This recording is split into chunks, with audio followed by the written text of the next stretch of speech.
Hi hello my dear students, welcome to physics in Telugu. So ఈరోజు మీరు discuss చేస్తున్న topic ఏంటంటే, మీకు JEE mains morning shift, afternoon shift, రోజు ఎగ్జామ్స్ అవుతున్నాయి కదా. ఈ రోజు ఎగ్జామ్స్లో రిపీట్ అవుతున్న క్వశ్చన్ ఏదైతే ఉంది అంటే, కామన్గా నేను అబ్జర్వ్ చేసింది 3 daysలో స్పాంటేనియస్ అండ్ నాన్ స్పాంటేనియస్ గురించి ఎగ్జామ్లు ఇచ్చాడు. సో ఈ ఎగ్జామ్ గురించి ఒక చిన్న షార్ట్ కట్తో మేము ముందుకు వచ్చాను. సో ఈరోజు స్పాంటేనియస్ రియాక్షన్స్కి డెల్టా జీ వాల్యూ ఎలా ఉంటుంది, కొన్ని దాంట్లో ఏంటి ఇచ్చాడంటే ఫార్ములా ఇస్తూ ఎక్స్ప్లెయిన్ అనమాడు.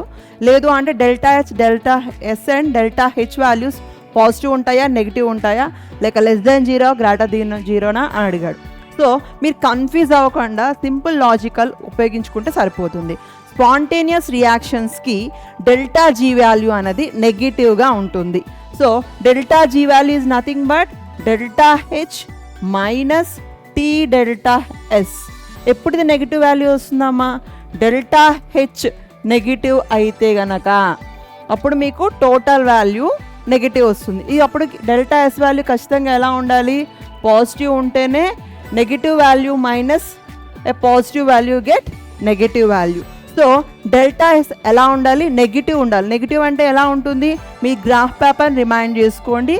0 కంటే తక్కువ వాల్యూస్ నెగిటివ్, 0 కంటే ఎక్కువ వాల్యూస్ పాజిటివ్.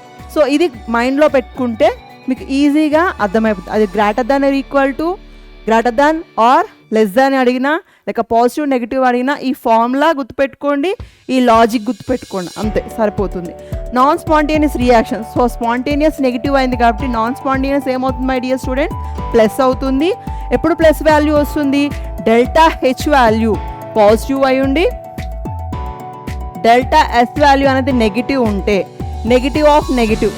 సో ఇక్కడ negative minus of minus value we get positive, this is also positive, so total value we get positive value. So in non spontaneous reactions we get positive value for all temperature. So less boiling ga leka freezing point a leka melting point a boiling point em confuse avasana avasam ledu.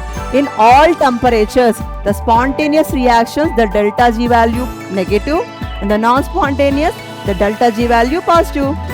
Ante. Thank you.